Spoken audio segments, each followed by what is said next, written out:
అనన్య, నువ్వు కొట్టిన దెబ్బ ఇంకా మర్చిపోలేదు. నీ చెప్పు నంబర్ 6, అది కూడా గుర్తుంది. విశాల్, ఏంట్రా ఫ్రీజ్ అయ్యి అలా చూస్తున్నావు? నథింగ్ రా. చూడ్డానికి మరీ పిచ్చిదానిలో ఏం అనిపించట్లేదే.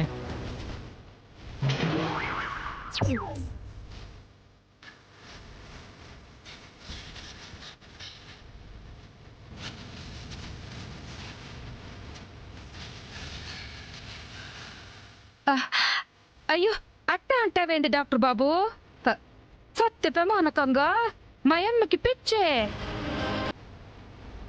ఇది ఎదుటోడికి పిచ్చి పట్టిస్తుంది కానీ దీనికి పిచ్చి పట్టడం ఏంటి? ఇంపాసిబుల్. బాబు విశాల్, తనకి 100% పిచ్చుంది. ఇంతకు మునిపే ఆ ఫ్లవర్ వాజ్తో మమ్మల్ని చంపుతానని వెంటపడింది. మొన్న ఆ పిచ్చితోనే కారు నడుపుతూ వెళ్లి దర్శన్ శరణ్యాలను యాక్సిడెంట్ చేయబోయింది. ఇదిగో వాళ్ళకి జరగాల్సిన యాక్సిడెంట్ రోహిత్కి జరిగింది. ఓకే అండి, నేను పర్సనల్గా తనను ఒకసారి ఎగ్జామిన్ చేయాలి.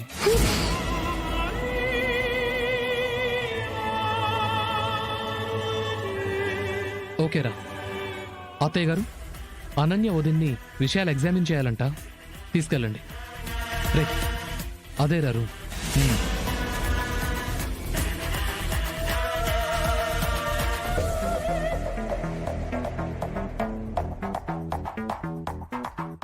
పదమ్మే. ఏందమ్మి భయపడతా ఉండవు? ఎల్లేది గుడికి కాదులే, పద. అట్ట అనకూడదమ్మే, పద.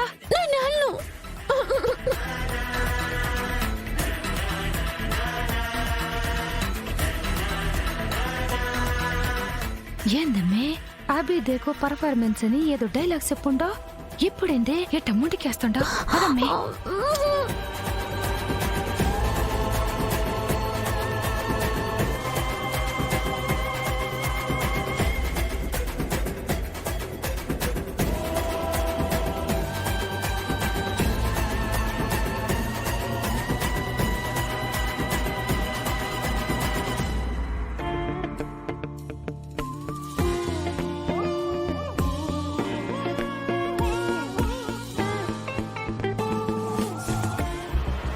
ఈ డాక్టర్ని చూస్తుంటే ఎందుకో దీనికి లేని పిచ్చిని అందరి ముందు బయట పెట్టేసేలా ఉన్నాడే.